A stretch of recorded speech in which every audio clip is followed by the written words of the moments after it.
దృష్ట్వా సచేతనగణాన్ జఠరేశయానాన్ ఆనందమాత్రవపుషః శృతివిప్రముక్తాన్ ధ్యానం గతాన్ శృతిగతాంశ్చ సుషుప్తి సంస్థాన్ బ్రహ్మాదికాన్ కలిపరాన్ మనుజాంస్తతైక్షత.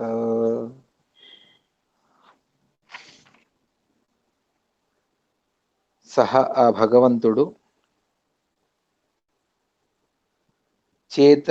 జఠరేశయానాన్ తన ఉదరంలో ఉన్నటువంటి చేతనగణాన్ దృష్ట్వా చేతన సమూహాన్ని చూసి భగవంతుడు తథా ఐక్షత భగవంతుడు తను వీళ్ళందరినీ సృష్టి చేయాలి అని చెప్పేసి భగవంతుడు అనుకున్నాడు. ఐక్షత అనంటే చూశాడు అని అర్థం. ఆ విధంగా ఈ అందరినీ కూడా భగవంతుడు ఐక్షత. ఏమిటి ఇక్కడ విశేషము? జఠరేశయానాన్ అని చెప్పారు. వాళ్ళు ఎటువంటి వారు అంటే దాన్ని విశేషంగా చెబుతారు. ముక్తులు మరియు సంసారులు అన్నటువంటి వివిధ జీవులు ఉన్నారు. రెండు విధములైనటువంటి జీవులు ప్రస్తుతం భగవంతుడి ఉదరంలో ఉన్నారు. సృష్టి కంటే ముందు ప్రళయకాలం అంతా అయిన తర్వాత భగవంతుడు ఎప్పుడైతే సృష్టి చేయాలి అని ఆలోచన చేశాడో అప్పుడు ఉభయ విధులైనటువంటి జీవులు భగవంతుడి ఉదరంలో ఉన్నారు. భగవంతుడి కుక్షిలో రెండు విధములైనటువంటి జీవులు ఉన్నారు. వాళ్ళు ఒకళ్ళు ముక్తులు, మరొకళ్ళు సంసారులు. ఆ ముక్తులు కూడా ముక్త అని ఎవరిని పిలుస్తున్నారు అనంటే లింగదేహాన్ ముక్త. ఇప్పుడు మనకు కనిపించేటువంటిది ఒకటి బాహ్య దేహము, పాంచభౌతిక దేహము అని మనం దీన్ని పిలుస్తాం. లోపల జీవుడు ఉన్నాడు, శరీరంలో జీవుడు ఉన్నాడు. అందువల్లనే శరీరం చలన చేస్తుంది, అంతా వ్యాపారాలను చేస్తుంది, అంతా చేస్తుంది. ఆ జీవుడు ఎవరైతే ఉన్నాడో అతడికి ఆవరణంగా, ఆవరణము అంటే పైన ఒక వస్తువును, ఒక చిన్న గిన్నెను పెట్టి దాని మీద ఒక వస్త్రాన్ని కప్పి ఉంచాం. ఆ వస్త్రము అది దాన్ని ఆవరించింది, దాన్ని మూసివేసింది. అది కనపడకుండా మనల్ని చేస్తుంది, మనకు కనిపించకుండా, లోపల ఉన్నటువంటి వస్తువు మనకు కనిపించకుండా చేస్తుంది. అదేవిధంగా ఇక్కడ కూడా ఆ లింగదేహము అన్నటువంటిది ప్రకృతితో నిర్మించబడినటువంటి ఒక లింగదేహము అని, ఆ లింగదేహము అది దానిని లింగదేహము అనే శాస్త్రం పిలుస్తుంది. అటువంటి ఆ లింగదేహము అది జీవుడికి ఆవరణంగా ఉన్నది. అది చేసేటువంటి పని ఏమిటి? ఇది చాలా శాస్త్రీయమైనటువంటి విషయం. మధ్వ సిద్ధాంతంలో, దాస సాహిత్యంలోనూ దీని గురించి విశేషంగా ప్రస్తావన వస్తుంది. అదేవిధంగా సర్వమూల గ్రంథాల్లో, దాని వ్యాఖ్యానముల్లో అంతా కూడా దీని గురించి చాలా విస్తారంగా చర్చ చేస్తారు. అటువంటి ఆ లింగదేహము అది భంగమైతే, అది మన నుంచి విడిపోతే, ఎప్పుడైతే అది ఆవరణంగా ఉండదో అప్పుడు ఆ జీవుడు ముక్తిని పొందాడు. ఇది ఎప్పుడవుతుంది అంటే బ్రహ్మదేవుల ఉపదేశం తర్వాత చివరిలో అవుతుంది. అప్పుడు విరజా నది స్నానాన్ని చేసి లింగదేహ భంగం అవుతుంది అని శాస్త్రంలో చెప్పేటువంటి నియమం. ఆ విధంగా అక్కడ చెప్పేటువంటి మాట. ఆ విధంగా ఆ లింగదేహము అన్నటువంటి ఆవరణ ఏదైతే ఉందో అది భంగమైతే, అది మన నుంచి విడిపోతే అప్పుడు ఆ జీవుడు ముక్తిని పొందాడు. ఇది ఉభయ విధ జీవులకు కూడా ఉన్నది అన్నటువంటిది. త్రివిధ జీవులకు అని కూడా అంటారు. మూడు విధములైనటువంటి జీవులు. ఒకళ్ళు ముక్తికి వెళ్ళేటువంటి వారు, మరొకళ్ళు తమస్సుకు, నిత్య నరకానికి వెళ్ళేటువంటి వారు, మరొకరు మూడింటిలో సంచారాన్ని చేసేటువంటి వారు. మూడింటిలో అంటే వాళ్ళు స్వర్గ నరక భూమిలో సంచారాన్ని చేస్తారు అన్నటువంటిది ఇది నిత్య సంసారులు అని వాళ్లకు పిలుస్తారు. ఈ విధంగా మూడు విధములైనటువంటి జీవులు ఇక్కడ ఉన్నారు. మూడు విధాలుగా జీవులు ఉన్నారు. అందులో ఆ మోక్షానికి వెళ్ళేటువంటి వాళ్ళు కొంతమంది, సంసారంలో ఉన్నటువంటి వాళ్ళు కొంతమంది, అదేవిధంగా తమోయోగ్యులైనటువంటి. ఇక్కడ ముక్తులలో అంటే ఆ ముక్తికి వెళ్ళిన వారు, ముక్తులు అంటే లింగదేహ భంగమైనటువంటి వారు అని సామాన్యంగా చెబుతారు. అందులో ఒక విశేషం ఏమంటే, మోక్షానికి స్వస్వరూపభూతమైనటువంటి ఆనందాన్ని అనుభవించడానికి భగవంతుడి లోకాలకు వెళ్ళినటువంటి వారు ముక్తులే. అదే సామాన్యంగా లోక వ్యవహారం కూడా అదే విధంగా ఉన్నది. ఇక రెండో విధమైనటు అంటే ఆ ముక్తులన్నే మరొక విధంగా మనం చూస్తే, వాళ్ళు నిత్య నరకానికి వెళ్ళిన వాళ్ళు కూడా ముక్తులే. దాన్ని ఆ విధంగా వ్యవహారాన్ని చేయమంతే తప్ప ఈ విధంగా కూడా చెప్పేటువంటి పద్ధతి ఉన్నది. అంటే వాళ్ళు తమస్సుకు వెళతారు. వాళ్ళు మళ్ళీ ముక్తికి వెళ్ళిన వారు సంసారానికి ఏ విధంగా రారో అదే విధంగా తమస్సుకు వెళ్ళినటువంటి వారు కూడా మళ్ళీ ఇక్కడికి ఈ సంసారానికి రారు. ఇటువంటి ఆ ముక్తులు ఉభయ విధములుగా, రెండు విధాలుగా ఉన్నారు. అటువంటి ఆ ముక్తులు అంటే సుఖాన్ని అనుభవించేటువంటి సుజీవులు అని తెలుసుకోండి. అటువంటి వారు ఆనందమాత్ర వపుష శృతి విప్రముక్తాన్. శృతి అంటే సంసారం, ఆ సంసారం నుండి ముక్తిని పొందినటువంటి వారు. వాళ్ళు ఎటువంటి వారు అంటే ఆనందమాత్ర వపుష, ఆనంద స్వరూపం మాత్రమే వాళ్ళకు ఉంటుంది. అంటే ఆ జీవుడు ఆనంద స్వరూపుడు అని మనం పిలుస్తాం. అతడికి ఈ ప్రకృతి సంబంధం అనేటువంటిది అప్పుడు ఉండదు. పాంచభౌతికమైనటువంటి అహంకారం లేకపోతే మహత్తత్వం మొదలైనటువంటి అవేవి సంబంధం లేకుండా ఆ జీవుడు ఆనందము, శక్తి, జ్ఞానము ఇవే మొదలైనటువంటి గుణములతో నిండి ఉంటాడు. అటువంటి జ్ఞానానందాత్మకమైనటువంటి దేహం. ఇప్పుడు మనం దీపాన్ని వెలిగిస్తాం. ఆ దీపము శరీరం అది ఏ విధంగా ఉంటుంది అంటే, అది ఆ దీపం దగ్గర మనం చూసినప్పుడు అది జ్యోతిస్వరూపము అని మనం అంటాం. అంటే ఏమిటి అంటే, ఆ జ్యోతిస్సునే తన స్వరూపంగా ఉంచుకున్నది అని. ఆ విధంగా జీవుడు కూడా ముక్తియోగ్యుడైనటువంటి జీవుడు ఎవరైతే ఉన్నారో వాళ్లకు స్వరూపం ఏ విధంగా ఉంటుంది అంటే, వాళ్ళ స్వరూపం ఆనంద స్వరూపం, జ్ఞాన స్వరూపం, శక్తి స్వరూపం, అదేవిధంగా కాంతి స్వరూపం, తేజోరూపమైనటువంటి ఇటువంటి స్వరూపంతో ఉన్నటువంటి వాళ్ళు మోక్షయోగ్యంలో ఉండేటువంటి జీవులు. దాన్నే చెబుతారు ఆనంద మాత్ర వపుష. మాత్రం అంటే అక్కడ దుఃఖానికి అవకాశం లేదు, అజ్ఞానానికి అవకాశం లేదు. ఆ విధమైనటువంటి ఆనందమాత్ర వపుష శృతి విప్రముక్తాన్. మళ్ళీ ఎటువంటి వారు ఆ ముక్తులు అంటే ధ్యానంగతాన్. స్వస్వరూపం అంటే తమ లోపల అంతర్యామిగా ఉన్నటువంటి ఆ భగవంతుణ్ణి ధ్యానం చేసేటువంటి వాళ్ళు ముక్తులు. ఇటువంటి ముక్తులు కూడా భగవంతుడి ఉదరంలోనే ఉన్నాడు. వాళ్లకు సృష్టి లేదు. సరిగా అర్థం చేసుకోండి, అందరినీ భగవంతుడు సృష్టి చేయడు. ఇటువంటి ముక్తులకు సృష్టి అన్నటువంటిది లేదు. కానీ ప్రళయకాలంలో అందరినీ తన ఉదరంలో భగవంతుడు ఉంచుకుంటాడు. అటువంటి ఆ ముక్తుల స్వరూపాన్ని తెలుపుతూ ఉన్నారు. ఆనందమాత్ర వపుష ధ్యానంగతాన్ శృతి విప్రముక్తాన్ అని. ఇక సంసారంలో ఉన్నటువంటి జీవుల అవస్థ ఏ విధంగా ఉన్నది అంటే, శృతిగతాంశ్చ సుషుప్తి సంస్థాన్. శృతిగతాన్ అంటే సంసారంలో ఉన్నటువంటి జీవులు ఎవరైతే ఉన్నారో వాళ్ళు ఏ అవస్థలో ఉన్నారు అన్నటువంటి దాన్ని చెబుతారు. సుషుప్తి సంస్థాన్. సుప్తి అంటే అందరూ కూడా గాఢమైనటువంటి నిద్రలో ఉన్నారు. అటువంటి నిద్రావస్థలో ఉన్నటువంటి వారు సకల జీవులు అంటే సంసారానికి వచ్చేటువంటి వారు. వాళ్ళెవరు అంటే బ్రహ్మాదికాన్, కలిపరాన్, మనుజాన్. బ్రహ్మాది దేవతలు ఉన్నారు, సంసారంలో ఉన్నటువంటి బ్రహ్మాది జీవులు ఉన్నారు. కలిపరాన్ తమోయోగ్యులైనటువంటి అంధం తమస్సుకు వెళ్ళేటువంటి కలి మొదలైనటువంటి సకల అసురులు అంటే దుష్ట జీవులు కూడా ఉన్నారు, తమోయోగ్యులైనటువంటి జీవులు. అదేవిధంగా మనుజాన్ నిత్య సంసారంలో ఉండేటువంటి మనుష్యులు కూడా ఉన్నారు. ఇటువంటి వారిని అందరినీ కూడా భగవంతుడు ఐక్షత, వాళ్లను భగవంతుడు చూశాడు. ఇక వాళ్లకు భగవంతుడు తను వాళ్ళ వాళ్ళ యోగ్యమైనటువంటి గతిని ప్రసాదించాలి, అందువల్ల సృష్టిని భగవంతుడు చేస్తాడు అన్నటువంటి దాన్ని చెబుతారు. అర్థమైందా?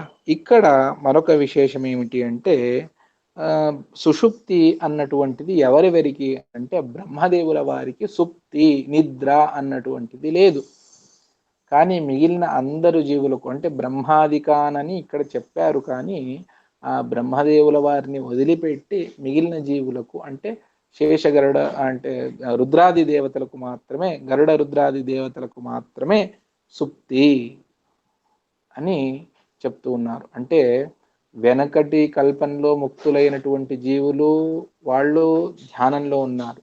ఈ కల్పంలో ముక్తులైనటువంటి అంటే ప్రళయం ఎప్పుడవుతుందో అప్పుడు ముక్తిని పొందినటువంటి వారు కూడా వాళ్ళు ధ్యానావస్థలోనే ఉన్నారు. అటువంటి వారు వాళ్లకు శృతి విప్రముక్తాన్ ధ్యానంగతాన్ ఆనందమాత్ర వపుష. కానీ సంసారంలో వచ్చేటువంటి వాళ్ళు ఎవరైతే ఉన్నారో వాళ్లే సుప్తిలో ఉన్నారు. అటువంటి ఆ జీవులు వాళ్ళెవరు అంటే బ్రహ్మాదికానని చెప్పారు, కానీ ఇక్కడ బ్రహ్మదేవుల వారిని వదిలిపెట్టి, ఎందుకు అంటే వేరే ప్రమాణాల్లో మనకు స్పష్టంగా తెలుస్తుంది బ్రహ్మదేవుల వారికి అంటే వాయుదేవుల వారికి వాళ్ళు ప్రతిభాత పరావర అని చెబుతారు. వాళ్లకు నిద్ర అన్నటువంటిది లేదు. ప్రళయకాలేపి ప్రతిభాత పరావర అని శాస్త్రం చెబుతుంది వాయుదేవుల వారికి. అందువల్ల వాయుదేవుల వారికి నిద్ర లేదు. మిగిలిన జీవులకందరికీ కూడా నిద్ర అన్నటువంటిది ఉన్నది. అంటే సకల అసురులకు, అదేవిధంగా అంటే తమోయోగ్య జీవులకు, నిత్య సంసారంలో ఉన్నటువంటి వారికి, అదేవిధంగా రుద్రాది దేవతలకందరికీ కూడా ఉన్నది. ఎందుకు ఈ సుప్తి అనంటే ఇప్పుడు మనం ఉదయం నుంచి రాత్రి వరకు పనులను చేసి చేసి చేసి చేసి అలసిపోతాం. మళ్ళీ ఇక చేయమంటే కుదరదు. అప్పుడు అన్ని ఇంద్రియములకు విశ్రాంతి కావాలి. అదేవిధంగా మనస్సు ఆలోచన ఉదయం నుండి చేసి చేసి చేసి చాలా తల పగలగొట్టుకొని ఎన్నో విషయాలు, అది సుఖం ఉండొచ్చు, దుఃఖం ఉండొచ్చు, ఔదాసీన్యం ఉండొచ్చు, బాధ, ఏవేవేవేవో మనకు ఉదయం నుంచి రాత్రి పడుకునే వరకు ప్రతిరోజు ఉండే ఉంటాయి. అటువంటివన్నీ కూడా మనస్సు తను ఆలోచన చేసి చేసి అంత వ్యాపారాన్ని చేసి చాలైపోతుంది. ఇక చాలు, నాకు విశ్రాంతి కావాలి అని. ఆ విధంగా రాత్రి పడుకున్న వెంటనే ఇంద్రియములన్నీ కూడా ఉపరతం అవుతాయి. కానీ మనస్సు అది అంటే మెలకువగా ఉంటే అప్పుడు అది స్వప్నావస్థ అని, అది ఒక విశిష్టమైనటువంటి అవస్థ. 3 అవస్థలు, ఒకటి జాగ్రత్త అవస్థ, మరొకటి స్వప్నావస్థ, మరొకటి సుషుప్తి అవస్థ అన్నటువంటివి 3 అవస్థలు జీవుడికి ఉన్నాయి.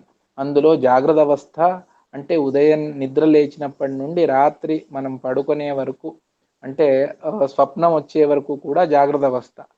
స్వప్నావస్థ అది మన చేతిలో లేదు. అది ఒక విశిష్టమైనటువంటి అవస్థ అని మనకు శాస్త్రంలో చెబుతారు. బ్రహ్మసూత్రాల్లోని ఈ విషయాన్ని చర్చిస్తారు. మధ్వాచార్యుల వారు తమ భాష్యంలోనూ చెబుతారు. అనువ్యాఖ్యాన శ్రీమన్యాయ సుధా గ్రంథాల్లో కూడా దీని గురించి చాలా విస్తారంగా చర్చలు ఉన్నాయి. దాని తర్వాతి అవస్థ సుప్తి అవస్థ, అంటే గాఢమైనటువంటి నిద్ర అని మనం దేన్నైతే పిలుస్తామో అది.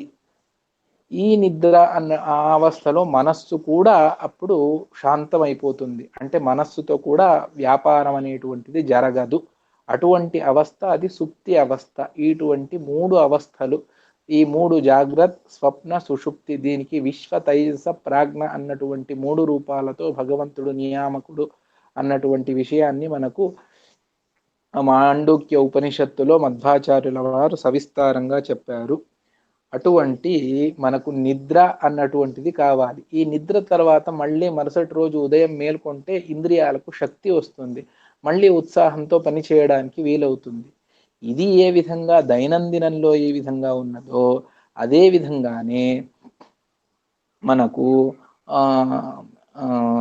ప్రళయకాలంలో కూడా సంసారంలో ఈ బ్రహ్మదేవుల వారి 100 సంవత్సరాల్లో ఎన్నిసార్లు పుడతామో ఎన్నిసార్లు చనిపోతామో లెక్కనే లేదు సామాన్య జీవులు.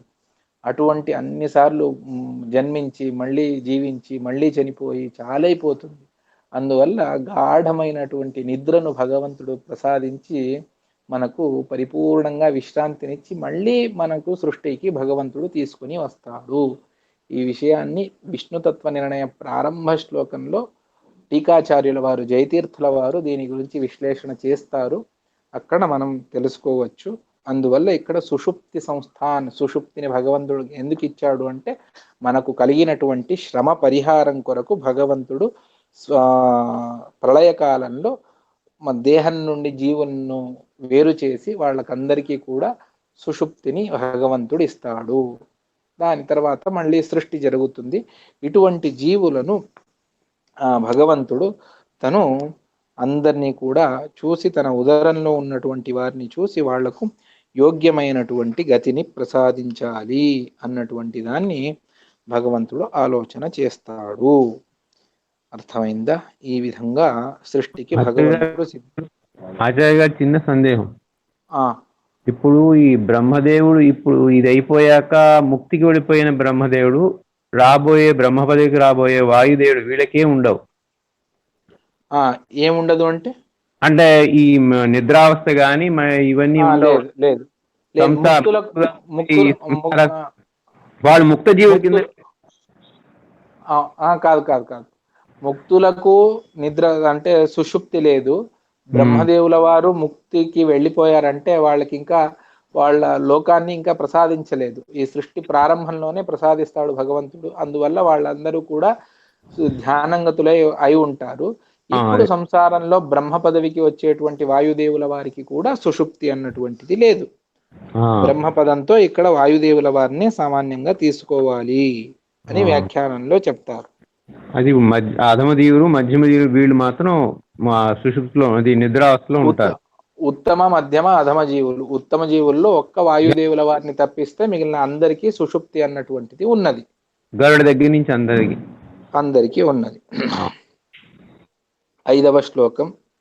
స్రక్షేహి చేతన గణాన్ సుఖ దుఃఖ మధ్య సంప్రాప్తయే తనుభృతాం విహృతిం మమేచ్ఛన్ సోయం విహార ఇహ మే తనుభృత్ స్వభావ సంభూతయే భవతి భూతి కృదేవ భూత్యాః. భగవంతుడు మమ విహృతిం ఇచ్చన్, నా యొక్క విహారాన్ని భగవంతుడు తన అద్భుతమైనటువంటి క్రీడను దాన్ని ఇచ్చన్ భగవంతుడు అనుకుంటూ దాన్ని కోరుకుంటూ చేతన గణాన్ స్రక్షే, సకల చేతనలను నేను సృష్టికి తెస్తాను. అంటే ఎవరు సృష్టికి రావాలో వాళ్ళు, ముక్తులైనటువంటి వాళ్లకు సృష్టి లేదు, మళ్ళీ సృష్టి లేదు. అదేవిధంగా తమస్సుకు వెళ్ళినటువంటి వారికి సృష్టి లేదు. అది లేకుండా ఎవరైతే ఉన్నారో అటువంటి చేతన గణాన్, అటువంటి ఆ జీవులను స్రక్షే, సృష్టికి తీసుకుని వస్తాను. సరే, ఎందుకు అనంటే సుఖ దుఃఖ మధ్య సంప్రాప్తయే తనుభృతాం. తనుభృతాం అంటే యోగ్యులైనటువంటి జీవులకు సుఖ సంప్రాప్తయే, దుఃఖ సంప్రాప్తయే, మధ్య సంప్రాప్తయే అని 3 విధాలుగా చెప్తారు. అంటే ముక్తి యోగ్యులైనటువంటి జీవులు ఎవరైతే ఉన్నారో, దేవతలు, గంధర్వులు, యక్షులు, మునీశ్వరులు, వాళ్ళందరూ కూడా ఎవరెవరు భగవద్భక్తిని కలిగి ఉన్నారో అదేవిధంగా మానుషోత్తములు అని చెబుతారు. అటువంటి మానుషోత్తములు కూడాను ముక్తికి వెళతారు. వీళ్ళందరూ కూడా వాళ్లకు సుఖ సంప్రాప్తయ్యే, వాళ్లకు స్వస్వరూపభూతమైనటువంటి సుఖాన్ని ప్రసాదించడానికి, అంటే ఆ లింగ దేహ భంగాన్ని చేసి వాళ్ళ సుఖాన్ని వాళ్ళు అనుభవించేట్టుగా చేయడమే అది ముక్తి. రెండవది దుఃఖ సంప్రాప్తయే, ఎవరైతే తమోయోగ్య జీవులైతే ఉన్నారో వాళ్లకు తమస్సును, అంటే వాళ్ళ స్వరూపభూతమైనటువంటి దుఃఖం. ఇప్పుడు మోక్షయోగ్య జీవులకు ఏ విధంగా స్వరూపం సుఖ రూపంలో ఉంటుంది, అది విశిష్టమైనటువంటి కాంతి మొదలైనటువంటి గుణాలన్నీ కూడా జీవస్వరూపమే అది అని చెప్పుకున్నామో, అదేవిధంగా ఎవరైతే భగవద్వేషాన్ని చేస్తారో, భగవంతుడిని విరుద్ధంగా తెలుసుకుంటారో వాళ్లకు నిత్య నరకము అన్నటువంటిది. ఆ నిత్య నరకంలో వాళ్ళ స్వరూపం ఏమిటి అనంటే అది దుఃఖ స్వరూపం. కేవలం దుఃఖభూయిష్టమైనటువంటి వాళ్ళ స్వరూపమే దుఃఖంతో నిండి ఉన్నటువంటిది, అంధకారంతో చీకటితో నిండి ఉన్నటువంటిది. అంత ఘోరమైనటువంటి స్వరూపం ఎవరిది ఉంటుందో వాళ్లే భగవంతుడిని ద్వేషం చేస్తారు, వాళ్లే భగవంతుడిని విపరీతంగా తెలుసుకుంటారు. భగవంతుడి స్వరూపం ఏమిటి ఉన్నదో దాన్ని తెలుసుకోకుండా దానికి విపరీతంగా వాళ్లకు తోచినట్టుగా ఏవేవో తెలుసుకొని భగవంతుడిని విరుద్ధంగా తెలుసుకుంటారు. అటువంటి వాళ్ళు అంధంతమస్సుకు వెళతారు. అటువంటి వారికి దుఃఖ సంప్రాప్తయే, దుఃఖాన్ని భగవంతుడు ప్రసాదించడానికి. ఇక మిశ్రములు అంటే నిత్య సంసారులు ఉన్నారు, వాళ్లకు మధ్య సంప్రాప్తయే, ఇటువంటి వారికి వాళ్ళ యోగ్యమైనటువంటి గతిని ప్రసాదించడానికి సోయం విహార ఇహమే తనుభృత్ స్వభావ సంభూతయే భవతి భూతికృదేవ భూత్యాహ మే సోయం విహార. ఇక్కడ సృష్టి అన్నటువంటిది భగవంతుడు అనేక విధములైనటువంటి సృష్టిని చేస్తాడు. అందులో స్వయం మే ఇహ విహార, నా యొక్క ఈ సృష్టి అన్నటువంటిది ఏదైతే ఉందో అది తనుభృత్ స్వభావ సంభూతయే. తనుభృత్ అంటే ఎవరికైతే దేహాన్ని ధరించారో అటువంటి ఆ జీవులకు వారి వారి స్వభావానికి అనుగుణంగానే స్వభావ సంభూతయే, అది యొక్క విశిష్టమైనటువంటి ఐశ్వర్యం, ఆ ఐశ్వర్యాన్ని ప్రసాదించడానికి భవతి. అదేవిధంగా భూత్యాహ మహాలక్ష్మీదేవికి కూడా భూతికృదేవ భవతి, ఆమెకు కూడా విశిష్టమైనటువంటి ఐశ్వర్యాన్ని కలిగించడానికి భగవంతుడు సృష్టిని చేస్తాడు. అదేమిటి, ఏ విధమైనటువంటి సృష్టి అన్నటువంటి దాన్ని ఆచార్యుల వారు ముందు చెబుతారు. అందువల్ల ఇక్కడ ఈ శ్లోకంలో చెప్పేటువంటి విషయం ఏమిటి అంటే భగవంతుడి సృష్టి ఇది యోగ్యులైనటువంటి జీవులకు యోగ్యమైనటువంటి ఫలాన్ని, వాళ్ళ స్వస్వరూపాన్ని వాళ్లకు అనుభవించడానికి భగవంతుడు ఇస్తాడు. దానికోసమే భగవంతుడు సృష్టిని చేస్తాడు. దీనివల్ల అందరికీ ప్రయోజనం ఉన్నది. మహాలక్ష్మీదేవికి ప్రయోజనం ఉన్నది, దేవతలకు ప్రయోజనం ఉన్నది, మానవులకు ప్రయోజనం ఉన్నది. అదేవిధంగా ఎవరైతే భగవద్వేషాన్ని చేస్తారో అటువంటి తమయోగ్యులకు వాళ్ళ స్వరూపాన్ని తెలియజేయడానికి కూడా ఈ సృష్టి అన్నటువంటిది ఉన్నది అని చెబుతారు. ఈ విధమైనటువంటి సృష్టిని భగవంతుడు ఇక మీదట చేస్తాడు అని ఆచార్యుల వారు చెప్తూ ఉన్నారు. దాని తర్వాతి శ్లోకం 6వ శ్లోకం. ఇత్థం విచింత్య పరమస్సతు వాసుదేవ నామా బభూవ నిజముక్తి పద ప్రదాత తస్యాజ్ఞయైవ నియతాథరమాపి రూపం బభ్రే ద్వితీయమపి యత్ ప్రవదంతి మాయాం. ఈ సృష్టి అన్నటువంటిది భగవంతుడు చేస్తాడు అంటే ఈ సృష్టిలో అనేక విధాలు ఉన్నాయి అన్నటువంటి దాన్ని నేను చెప్పాను. ఒకటి శుద్ధ సృష్టి, రెండవది పరాధీన విశేషావాప్తి రూప సృష్టి అని ఒకటి, మిశ్ర సృష్టి అన్నటువంటిది ఒకటి, కేవల సృష్టి అన్నటువంటిది ఒకటి అని 4 విధాలు అన్నటువంటి దాన్ని వాదిరాజ శ్రీపాదుల వారు వ్యాఖ్యానంలో చెబుతారు. అక్కడ శుద్ధ సృష్టి అంటే దీపాంతరం యథ అని తేజోవారి మృదాం యథా వినిమయో అని భాగవతంలో చెప్పినట్టుగా మనకు తేజసృష్టి అంటే భగవంతుడి మూల రూపం నుండి భగవంతుడి అవతార రూపములు ప్రాదుర్భవిస్తాయి. ఇది శుద్ధ సృష్టి. ఆ సృష్టిని ఇక్కడ ప్రారంభంలో చెబుతారు. ఇక రెండవది పరాధీన విశేషావాప్తి రూప సృష్టి. ఇది లక్ష్మీదేవికి సంబంధించినటువంటి సృష్టి. ఆమెకు మనవలే దేహాన్ని ప్రసాదించి అక్కడేదో సృష్టిని చేయడం అన్నటువంటిది ఆమెకు లేదు. మరి ఎటువంటి సృష్టి అంటే ఆ సత్వరజస్తమో గుణాలకు అభిమానినిగా ఉంటుంది.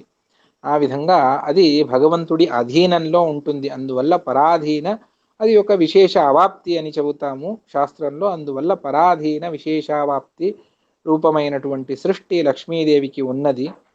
ఇక మూడవది మిశ్ర సృష్టి అని చెప్పేసి చెబుతాము. అంటే నిత్యమైనటువంటి దానికి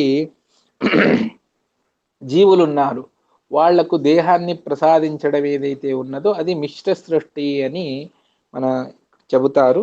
ఇంకొకటి 4వది అంటే లేనటువంటి దాన్ని సృష్టి చేయడం. అంటే ఈ సమగ్రమైనటువంటి లోకం ఏదైతే ఉన్నదో, అంటే మనం చూసేటువంటి నదులు, పర్వతాలు, సముద్రము, లేకపోతే నిత్యంలో మనం ఉపయోగించేటువంటి వస్తువులు, ఇవన్నీ కూడా సృష్టి ఏ విధంగా జరుగుతుందో ఇది కేవల సృష్టి అని ఈ విధంగా 4 విధములైనటువంటి సృష్టి ఉన్నది. అందులో ప్రారంభంలో శుద్ధ సృష్టి గురించి ఇక్కడ మనకు చెబుతూ ఉన్నారు ఆచార్యుల వారు, మధ్వాచార్యుల వారు. ఇత్థం విచింత్య, ఈ విధంగా భగవంతుడు ఆలోచించాడు, వాళ్లకు యోగ్యమైనటువంటి గతిని నేను ప్రసాదించాలి, అనుగ్రహించాలి అని.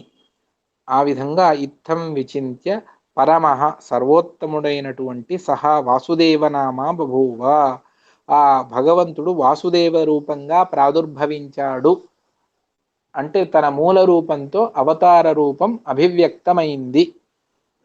మూల రూపం నారాయణ రూపం, అది అనంత అవ్యాప్తాకాశంలో వ్యాప్తి చెందినటువంటి మూల రూపము. ఎక్కడైనా మూల రూపము అని శాస్త్రంలో వస్తే ఆ మూల రూపం అది నారాయణ రూపము అనే తెలుసుకోవాలి. ఆ మూల రూపం నుండి మొట్టమొదట వాసుదేవ రూపంతో భగవంతుడు ప్రాదుర్భవించాడు. ఈ వాసుదేవ రూప అవతారం యొక్క ప్రయోజనం ఏమిటి అంటే నిజముక్తి పదప్రదాత, యోగ్యులైనటువంటి జీవులకు నిజ తనదిగా తన సొంతమైనటువంటి ముక్తి పదాన్ని ప్రసాదిస్తాడు. ఎవరైతే భగవద్భక్తిని చేసి విశిష్టంగా సాధన చేసుకొని అపరోక్ష జ్ఞానాన్ని సంపాదించినటువంటి వాళ్ళు ఉన్నారో అటువంటి వారికి తన లోకాన్ని ప్రసాదించేటువంటి రూపం ఏదైతే ఉన్నదో అది వాసుదేవ రూపము, నిజముక్తి పదప్రదాత. అటువంటి ఎప్పుడైతే భగవంతుడు వాసుదేవ రూపాన్ని స్వీకరించాడో అప్పుడు రమాదేవి కూడా మరొక రూపాన్ని స్వీకరిస్తుంది.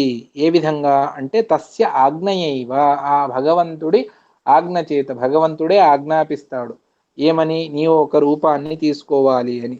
ఆ భగవంతుడి ఆజ్ఞకు నియత, లోబడినటువంటి ఆజ్ఞను పరిపాలించేటువంటి రమాపి, ఆ రమాదేవి కూడా బభ్రే ద్వితీయం రూపం బభ్రే, రెండవ రూపాన్ని స్వీకరించింది. ఆమెకు మూల రూపం లక్ష్మీ రూపం, ఇక ఇక్కడ రెండవ రూపాన్ని తను స్వీకరిస్తూ ఉన్నది. అదేమిటి అంటే యత్ ప్రవదంతి మాయాం, ఆ వాసుదేవ రూప భగవంతుడికి భార్యగా ఉన్నటువంటి రూపం అది ఏమిటి, ఆ రూపం పేరు అంటే మాయా. అందువల్లనే మాయాపతి వాసుదేవ అని భగవంతుడిని పిలుస్తారు. అక్కడ వాసుదేవ రూపంలో భగవంతుడి భార్య పేరు మాయా, ఆమె సాక్షాత్ లక్ష్మీదేవినే. ఇది జనులకు మోక్షాన్ని ప్రసాదించేటువంటి రూపము, ఈ రూపము వాసుదేవ రూపము. దాని తర్వాత మరొక రూపాన్ని గురించి, ఇంకా రెండు రూపాల గురించి ఇక్కడ చెబుతారు. అది దాని గురించి ఆచార్యుల వారు చెప్తారు. 7వ శ్లోకం. సంకర్షణశ్చ సబభూవ పునఃస్సునిత్యః సంహార కారణ వపుస్తదనుజ్ఞయైవ దేవీ జయేత్యను బభూవ సృష్టి హేతోః ప్రద్యుమ్నతాముపగతః కృతితాంచ దేవీ. సహ, ఆ భగవంతుడే పునః మళ్ళీ వాసుదేవ రూపాన్ని స్వీకరించినట్టుగానే సంకర్షణ బభూవ, సంకర్షణ రూపాన్ని భగవంతుడు తీసుకున్నాడు, స్వీకరించాడు, ప్రాదుర్భవించాడు సంకర్షణ అనేటువంటి పేరుతో. దీని ప్రయోజనం ఏమిటి అనంటే సంహార కారణ వపుహు, ఇది సంహారాన్ని, సకల జగత్తును సంహారం చేసేటువంటి రూపం అది సంకర్షణ రూపము. ఈ రూపంతోనే రుద్రదేవుల వారిలో ఉండి భగవంతుడు నేను లయాన్ని చేస్తాను, అందువల్లనే రుద్రాంతర్గత భారతీయ రమణ ముఖ్య ప్రాణాంతర్గత సంకర్షణ అని మనం పిలుస్తాం. ఎందుకు అంటే ఆ రుద్రదేవుల వారిలో ఉండేటువంటి సంకర్షణ రూపంతోనే భగవంతుడు, ఆ సంకర్షణ రూపం వేరేగా కూడా ఉంది, రుద్రాంతర్యామిగా కూడా ఉన్నది. ఆ విధమైనటువంటి సంకర్షణ రూపంతో భగవంతుడు తను సంహారాన్ని చేస్తాడు. అప్పుడు ఆ దేవి సాక్షాత్తుగా లక్ష్మీదేవి జయా అన్నటువంటి పేరుతో లక్ష్మీదేవి ఉన్నది. దేవి జయేతి అనుబభూవ, ఆ సంకర్షణ పత్ని జయ అన్నటువంటి పేరు. ఇక్కడ సునిత్య అన్నటువంటి ఒక విశిష్టమైనటువంటి ప్రయోగాన్ని చేస్తారు. నిత్య అనంటే జీవులు కూడా నిత్య స్వరూపులే, జీవులకు కూడా ఉత్పత్తి లేదు, నాశనం లేదు. అటువంటప్పుడు కేవలం నిత్య అనంటే అది జీవసాధారణమైపోతుంది. అందువల్లనే జీవులను అంటే జీవులను వేరు చేయడం కొరకు సునిత్య అని చెప్పారు. ఏమిటి ఆ సునిత్య అన్నటువంటి విశేషణం, అది ఎందుకు అనంటే 4 విధములైనటువంటి నాశములు ఉన్నవి అన్నటువంటి దాన్ని చెబుతారు. అది అనిత్యత్వం దేహహాని దుఃఖప్రాప్తిరపూర్ణత నాశశ్చతుర్వేద ప్రోక్త తదభావో హరే సదా అని ఆచార్యుల వారు చెబుతారు. 4 విధమైనటువంటి నాశములు ఉన్నవి. ఒకటి అనిత్యత్వం. అనిత్యత్వం అంటే ఇప్పుడు ఉన్నటువంటి వస్తువు, ఏదో ఇంట్లో వస్తువు ఉన్నది, అది కింద పడి పగిలిపోతుంది. అటువంటి నాశనమయ్యేటువంటి ఆ వస్తువు, అది ఒక విధమైనటువంటి నాశనం, అనిత్యమైనటువంటి వస్తువులు. దేహహాని, మనకందరికీ కూడా దేహహాని కలుగుతుంది, ఇది ఒక విధమైనటువంటి నాశనమే. దుఃఖప్రాప్తి, అది కూడా ఒక విధమైనటువంటి నాశనము. అది దాని అంటే దానికి కారణీభూతమైనటువంటిది వేరే ఉన్నది, కానీ దుఃఖప్రాప్తి అన్నటువంటిది కూడా ఒక విధమైనటువంటి నాశమే. అదేవిధంగా అపూర్ణత, పరిపూర్ణత లేకపోవడం ఏదైతే ఉన్నదో అది కూడా నాశ అని చెబుతారు. ఈ చివరి 2 అది శాస్త్రీయంగా తెలుసుకోవాలి. మొదటి 2 మనకు అర్థమవుతుంది. ఈ విధంగా దుఃఖప్రాప్తి, అపూర్ణత, నాశ చతుర్విధ ప్రోక్త, ఈ విధంగా నాశములు 4 విధమైనటువంటి నాశములు.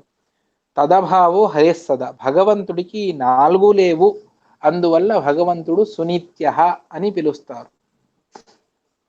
అర్థమైందా? భగవంతుడు అనిత్యుడు కాదు. అంటే ఇవాళ ఉన్నాడు రేపు పోతాడు. అంటే ఇంట్లో ఉన్నటువంటి సామాన్లు, మొబైల్ ఉంది చేతిలో, అది పైనుంచి కింద పడింది, విరిగిపోయింది, పాడైపోయింది, ఇక దాన్ని రిపేర్ చేయడానికి తీసుకొని వెళితే అది కూడా పనికి రాలేదు, ఇక వేస్ట్ అంటే దాన్ని తీసి మనం డస్ట్బిన్లో వేస్తాము. అటువంటి అనిత్యత్వం లేదు. దేహహాని భగవంతుడికి లేదు, చూపిస్తాడు అంతేకాని దేహహాని భగవంతుడికి, ఆ దేహం పోయింది, ప్రాకృతమైనటువంటి దేహం భగవంతుడికి లేనే లేదు. ఇక అప్రాకృతమైనటువంటి దేహానికి హానినే లేదు, అది ఎప్పటికీ నాశనం కాదు. దుఃఖప్రాప్తి భగవంతుడికి లేదు. అదేవిధంగా అపూర్ణత్వం, ఏదో కొరత ఉన్నది అని భగవంతుడికి లేదు. ఈ విధంగా 4 విధమైనటువంటి నాశములు భగవంతుడికి లేదు. అందువల్ల దాన్ని చెప్పడం కోసం మనకు సునిత్య అన్నటువంటి దాన్ని ఆచార్యుల వారు చెబుతారు. ఈ విధంగా భగవంతుడు సంహార కారణుడై సంకర్షణ రూపాన్ని స్వీకరించాడు. ఆమెకు అతడికి పత్నిగా లక్ష్మీదేవి జయ అన్నటువంటి రూపాన్ని స్వీకరించింది. అదేవిధంగా అదే భగవంతుడే సృష్టిహేతోహో, సృష్టికి కారణీభూతమైనటువంటి రూపాన్ని స్వీకరిస్తాడు. అది ప్రద్యుమ్నతాముపగత, ప్రద్యుమ్న అనేటువంటి రూపాన్ని భగవంతుడు స్వీకరించాడు. దేవి కృతితాన్ ఉపగత, ఆ దేవి సాక్షాత్ లక్ష్మీదేవి కృతి అన్నటువంటి పేరుతో ఆమె స్వరూపాన్ని స్వీకరించింది. ఈ ప్రతి ఒక్క రూపంలోనూ భగవదాజ్ఞతో ఆమె రూపాలను స్వీకరిస్తుంది. అందువల్ల మాయాపతి వాసుదేవ, అదేవిధంగా జయాపతి సంకర్షణ, కృతిపతి ప్రద్యుమ్న అన్నటువంటి రూపాలను ఇక్కడ మనకు చెబుతారు.